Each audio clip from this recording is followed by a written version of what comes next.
obrigada.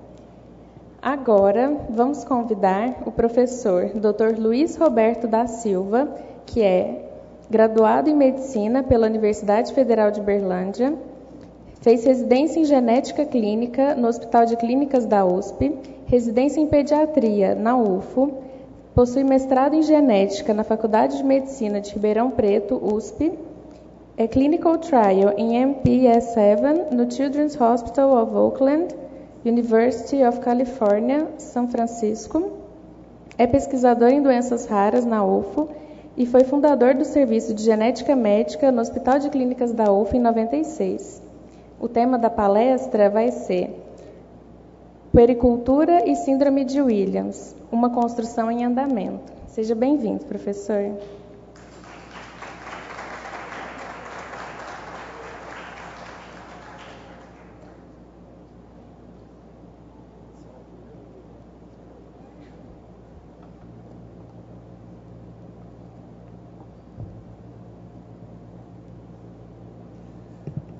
Boa tarde a todos e a todas.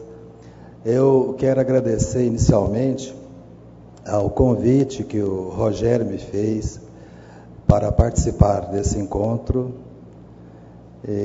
Vi o esforço do Rogério para que esse encontro pudesse acontecer. Então, muito obrigado e parabéns por esse trabalho. Quero agradecer também a Jo Nunes, que é a presidente de honra da associação, que nos trouxe a sua experiência, a sua vivência. Não pude ver a palestra da doutora Nívia hoje de manhã, mas sei que foi excelente.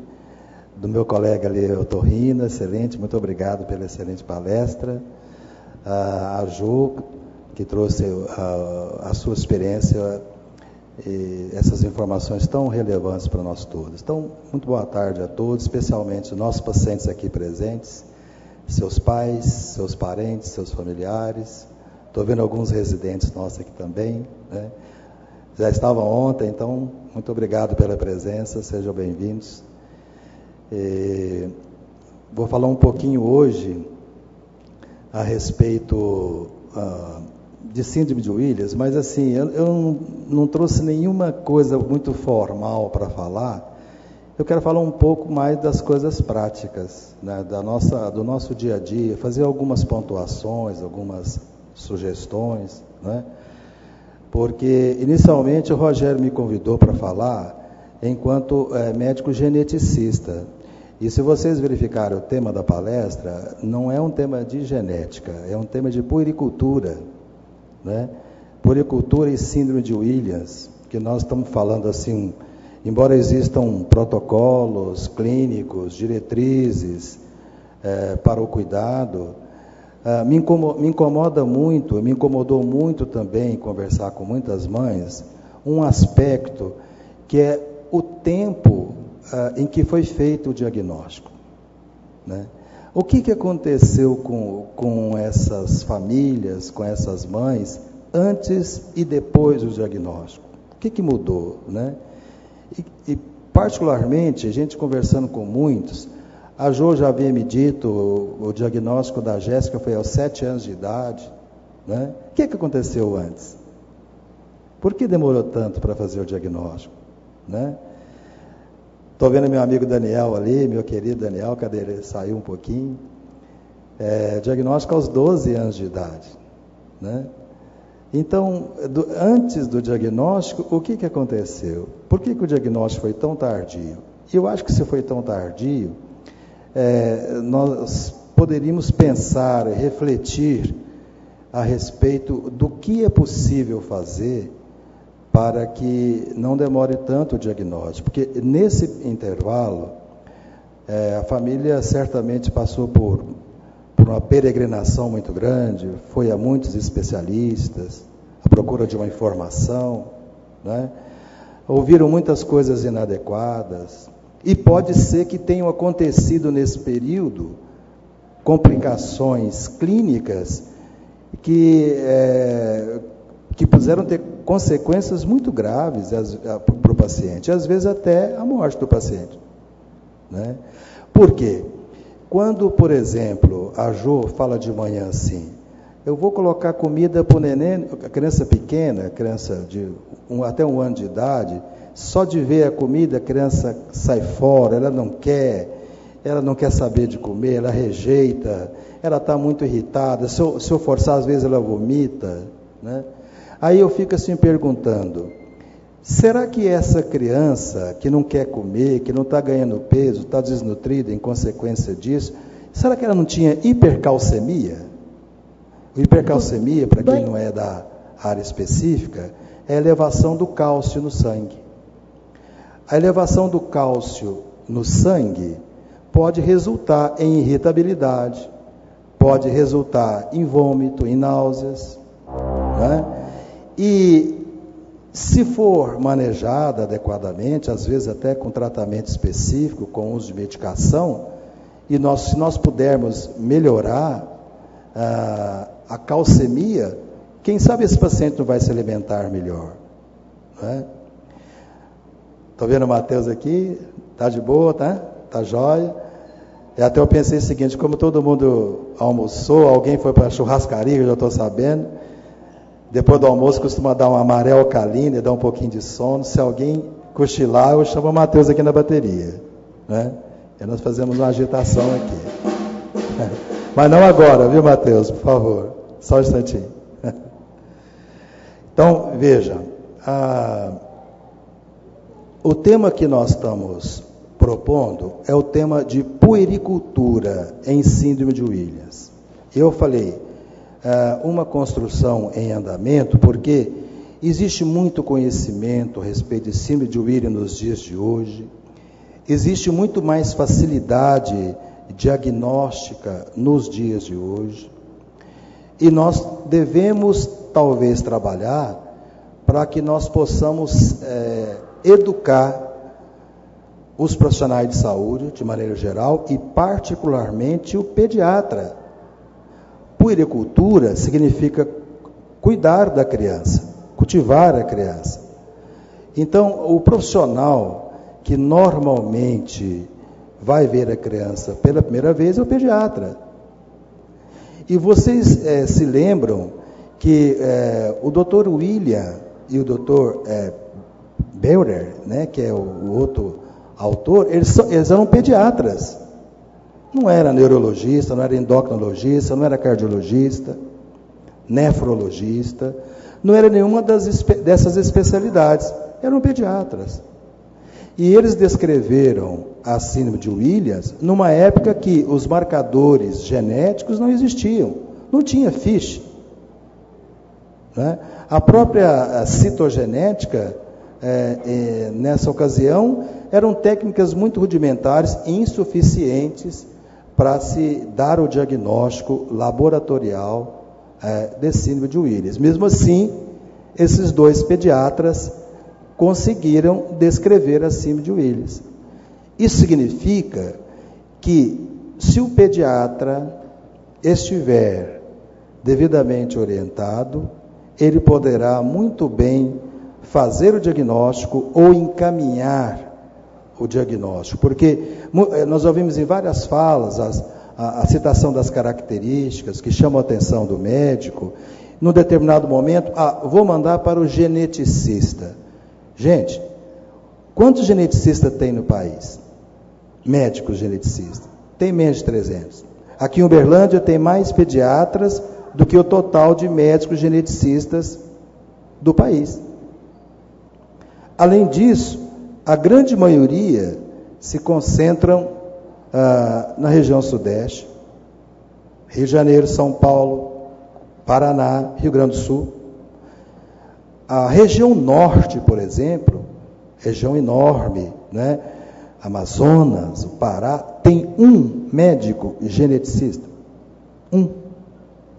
Então, eu creio que quando a gente verifica quantas pessoas estão diagnosticadas com síndrome de Williams e quantos estão por aí sem diagnóstico, e com essas mães fazendo uma peregrinação à procura de alguma informação. O número de pacientes que provavelmente têm síndrome de Williams e que não estão diagnosticados deve ser muito maior do que o número de pacientes que estão diagnosticados. E essas famílias estão fazendo as mesmas peregrinações que as famílias que estão aqui presentes com seus filhos fizeram, sem receber a informação a respeito do diagnóstico. Então, quando a gente fala assim, puericultura e síndrome de Williams, eu penso dizer o seguinte: como fazer para cuidar, uma vez tendo o diagnóstico? Não, tem um protocolo americano, tem um protocolo europeu, né, desenvolvem protocolos de cuidados, diretrizes clínicas, mas assim, o paciente está com diagnóstico, já foi feito o diagnóstico. A nossa ideia é antes que o diagnóstico seja estabelecido, encurtando, portanto, esse tempo. Então, como que é a atuação do pediatra no seu dia a dia? A essência da pediatria é a puericultura, o cuidado da criança não só no seu aspecto curativo, mas no seu aspecto preventivo, que inclui a detecção precoce dos problemas de saúde, a promoção de saúde, né? Então, o pediatra já em sala de parto, quando ele faz a recepção da criança, ele já tem vários cuidados que ele vai tomar ali naquele momento, e ele já pode perceber, eventualmente, que a criança apresenta alguma coisa diferente. Por exemplo, a criança teve um crescimento intrauterino inadequado, retardo de crescimento intrauterino. Já é preciso ficar alerta com apenas esse sinal.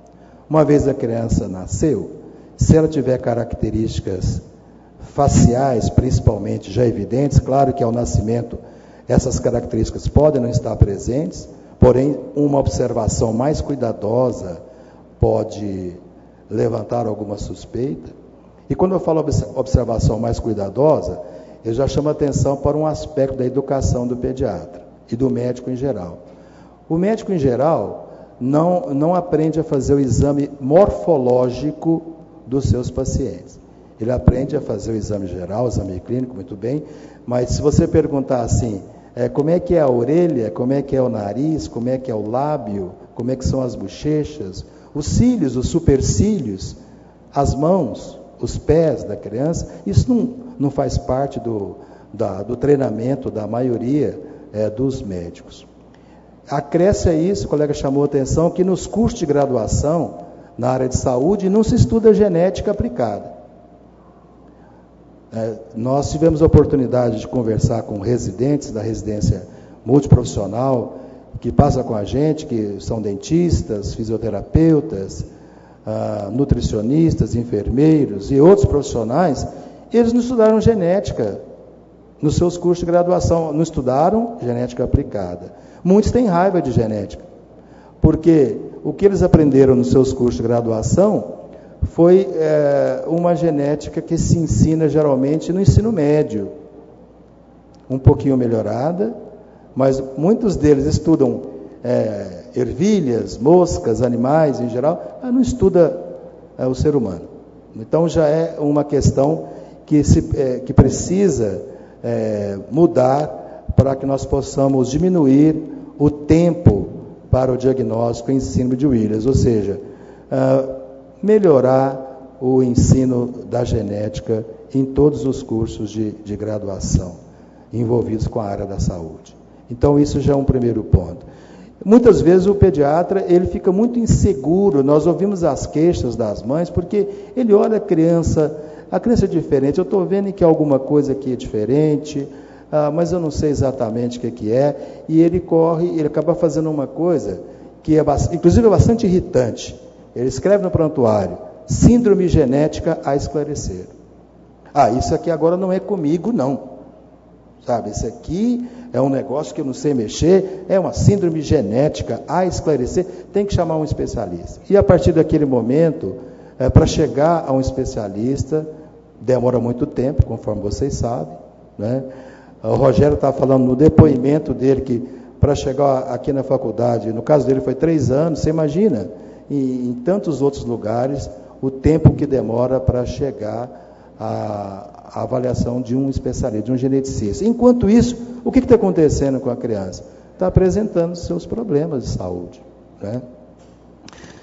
O pediatra avalia o recém-nascido, avalia a criança no primeiro ano de vida. Para vocês terem uma ideia, nos primeiros 6 meses, ele vê a criança uma vez por mês. Então já foram 6 consultas. E nessas consultas, o que ele vai fazer? Tem as coisas básicas que todo pediatra faz. Ele tem que verificar a alimentação da criança. Ele tem que verificar o crescimento. Ele tem que avaliar o desenvolvimento da criança. É claro que ele vai ver as vacinas e vai verificar também eventuais intercorrências. Ora, alimentação da criança. Ele já é uma criança que já teve retardo do crescimento intrauterino, tem uma face um pouco diferente, e agora essa criança simplesmente recusa a alimentação. E se eu forçar a alimentação, ele pode ter problema de sucção, de deglutição, vomitar, né? Recusar a alimentação, consequentemente fica desnutrido.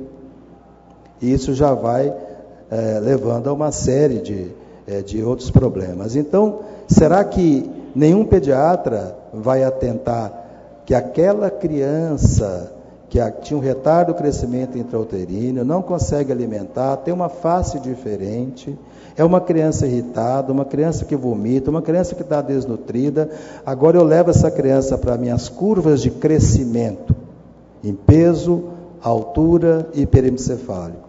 E eu verifico que a criança não está tendo ganho adequado de peso, de altura e de perímetro cefálico. Então, já me chamou a atenção que deve ser uma criança que precisa de uma investigação, que pode apresentar alguma síndrome. E acima de Williams, claro que as características vão se tornando mais evidentes, mas ela precisa fazer parte do repertório de hipóteses diagnósticas quando o pediatra avalia a criança. Muito bem, a criança retorna durante algum tempo, digamos ainda nos primeiros 6 meses de vida, com quadro de febre, um pouco mais irritada, ou digamos até um pouco mais tarde, no primeiro ano de vida, e ele resolve agora, fazendo tudo isso que é normal fazer para vigiar a criança, resolve investigar, ele faz um hemograma, um exame de urina, a criança está com infecção urinária. Ora, mas então agora ainda tenho mais essa. A criança novinha com infecção urinária. Por que a criança está com infecção urinária? Porque não basta tratar, e todo pediatra sabe que a criança abaixo de 5 anos, se tiver um episódio de infecção urinária bem documentada, com exame de urina de rotina e com a urocultura, essa criança tem que ser investigada, não basta tratar a criança. Então agora eu vou ter que fazer exame de imagem, vou ter que fazer ultrassonografia, vou ter que verificar a imagem dos rins, e não basta fazer ultrassonografia, vai ser preciso fazer um exame um pouco desconfortável, que é rotina de qualquer pediatra, no qual você precisa cateterizar a uretra da criança, injetar um contraste e fazer um exame de imagem das partes mais baixas, para verificar a bexiga, porque no exame de ultrassonografia, você não consegue verificar muito bem as partes baixas, o abdômen inferior, e você vai descobrir um refluxo vésico-ureteral, por exemplo, né?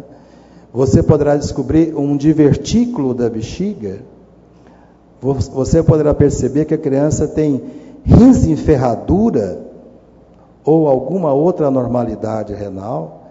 Então agora esse pediatra, ele já tem uma criança que teve um retardo do crescimento intrauterino, uma criança que não se conseguiu alimentar, que tem recusa alimentar, uma criança irritada, uma criança que vomita, com obstipação intestinal, né?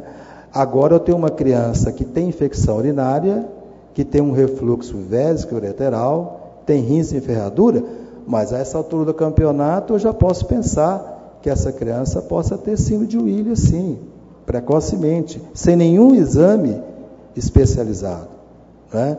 O que precisa nesse caso seria exercer de maneira apropriada o atendimento de rotina de qualquer pediatra e, é lógico,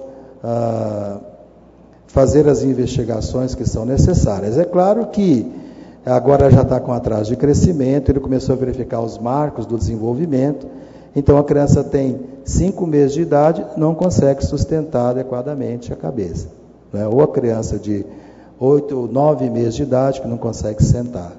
Então agora, quando ele faz o registro da sua avaliação, que ele tem que escrever em toda a ficha clínica da criança, crescimento, desenvolvimento, alimentação, intercorrências, né? Portanto, eu acho que nós, puericultura em cima de Williams, a gente está falando que é uma ideia em construção, porque não basta ter um protocolo, porque o protocolo ele fala assim, o que eu faço com a criança no primeiro ano de vida? Digamos, está escrito, tem um protocolo americano, tem um protocolo europeu, os dois são muito bons, eu só quero mostrar alguma coisa.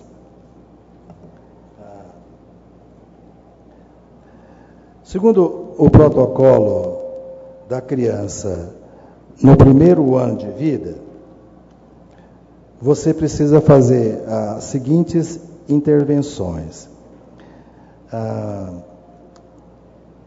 Exclusão de problemas gastrointestinais. Ora, você precisa de um especialista para poder fazer isso, né? Avaliar se a criança tem refluxo gastroesofágico. Não precisa mandar para o gastroenterologista, né? O pediatra, ele é capaz de fazer isso. Verificar se a criança tem hérnia, se ela tem hérnia inguinal. O desenvolvimento, o crescimento, ele já pôde observar, né?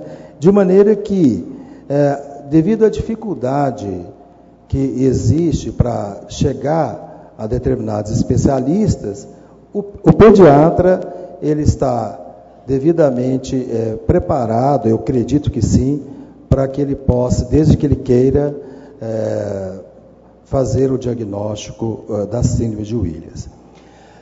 Bom, nós não temos ainda digamos assim, uma puericultura bem definida para a síndrome de Williams aqui no nosso serviço, conforme temos para a síndrome de Down.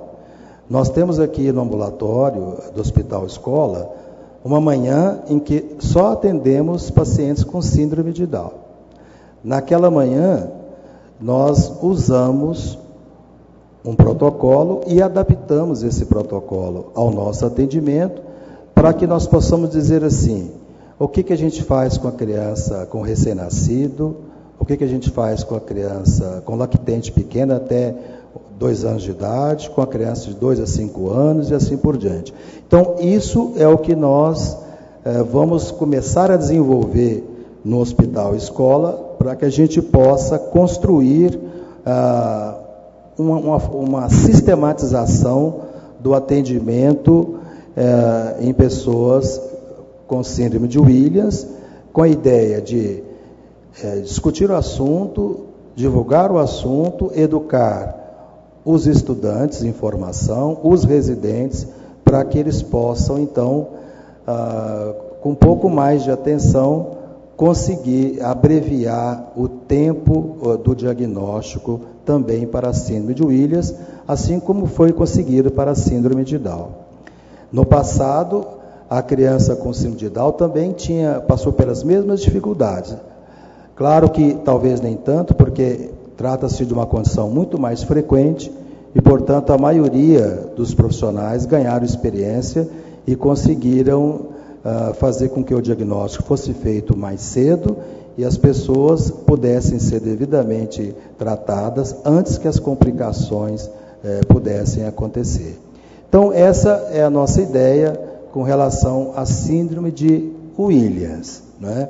Nós estamos com esses 2 protocolos, estamos avaliando para verificar o que é possível fazer aqui inicialmente na nossa região, como uma proposta para que o diagnóstico possa ser feito pelo pediatra. É claro que uma vez feito o diagnóstico, acabaram-se os problemas? Não, né? Claro que não.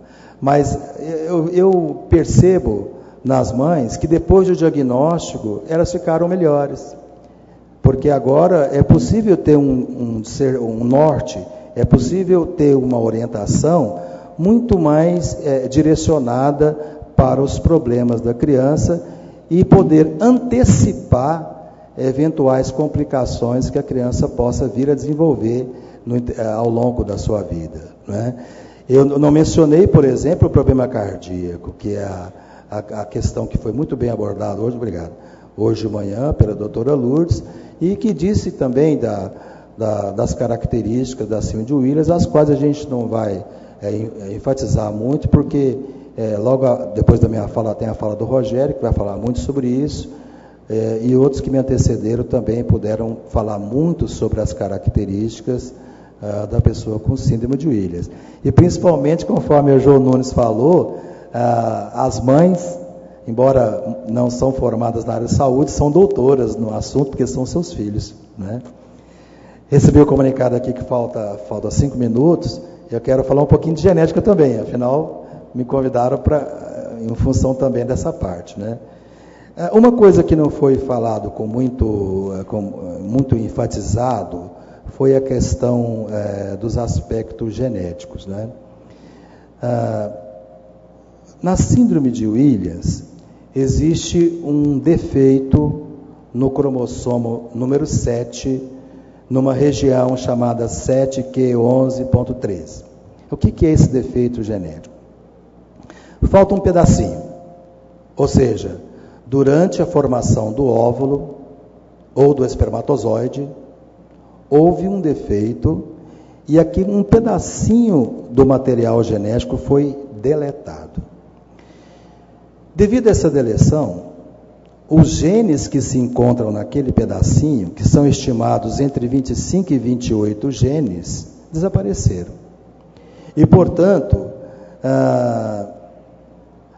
o que aqueles genes fazem em condições normais, naquela pessoa não vai ser possível, porque eles foram deletados. A fonte de pesquisa principal nos dias de hoje seria examinar exatamente quem são esses genes que foram deletados e o que eles fazem quando presentes. Todo mundo fala do gene que codifica a proteína elastina, porque essa proteína está na base de muitas das diferenças que tem com o paciente com síndrome de Williams, porque é uma proteína que está presente em vários tecidos do corpo, né, nos vasos, nas válvulas e em vários outros tecidos, e devido ao defeito nessa proteína, a pessoa tem as manifestações cardíacas e outras manifestações, conforme a gente já sabe, né?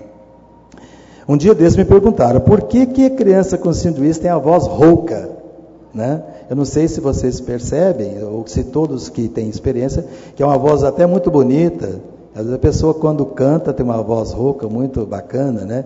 Justamente pelo defeito da elastina, que é uma proteína presente também nas cordas vocais, e que a sua ausência ou a sua diferença faz com que a pessoa tenha um timbre específico da voz.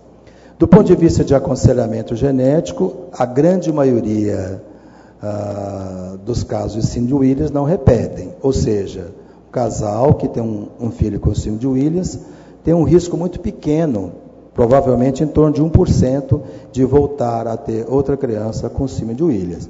Mas é claro, não devemos esquecer que hoje as pessoas com síndrome de Williams vão chegar à idade adulta, poderão casar, poderão ter filhos, né? E, portanto, precisam também ser orientadas quanto ao aconselhamento genético, que envolve o risco reprodutivo. Por isso, uma pessoa com síndrome de Williams, ao ter filhos, ela tem uma probabilidade de 50% de ter um outro filho ou outra filha com as suas características, uma vez que há uma diferença em um dos cromossomos 7, são 2, ele pode passar o 7 que tem alteração e o 7 que não tem alteração. Por isso a probabilidade de ter outro filho com a mesma característica é cara ou coroa, ou seja, é de 50%. Por isso precisa orientar, né, a pessoa com síndrome de Williams quanto à decisão reprodutiva e, se necessário, pedir ajuda aos pais para que essas informações possam ser devidamente discutidas no momento apropriado, né, em que isso for necessário. Muito bem. Então, nossa fala de hoje é uma fala curta. Nós não nos preocupamos em trazer figuras do slide, nem nada, porque nós estamos com um projeto em construção. Achamos que devemos encurtar o período do nascimento ao diagnóstico, e para isso nós achamos que o caminho para isso é o que está sendo feito aqui agora, ou seja, educação, informação e o foco no médico que cuida da criança, ou seja, no pediatra, para que ele possa se interessar e para que ele possa se educar e tentar chegar ao diagnóstico, muitas vezes sem necessidade de chegar ao geneticista, pela dificuldade que existe de ter poucos profissionais com essa formação no nosso país. Então, muito obrigado, boa tarde para vocês.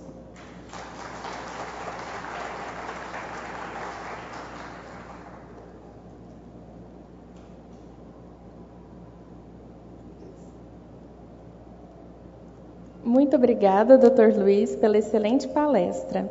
Convidamos agora Rogério Lemos Ribeiro, que possui graduação, mestrado e doutorado na área de Engenharia Civil, é membro da Associação Mineira da Síndrome de Williams, Núcleo do Triângulo Mineiro, e é pai do Matheus, que possui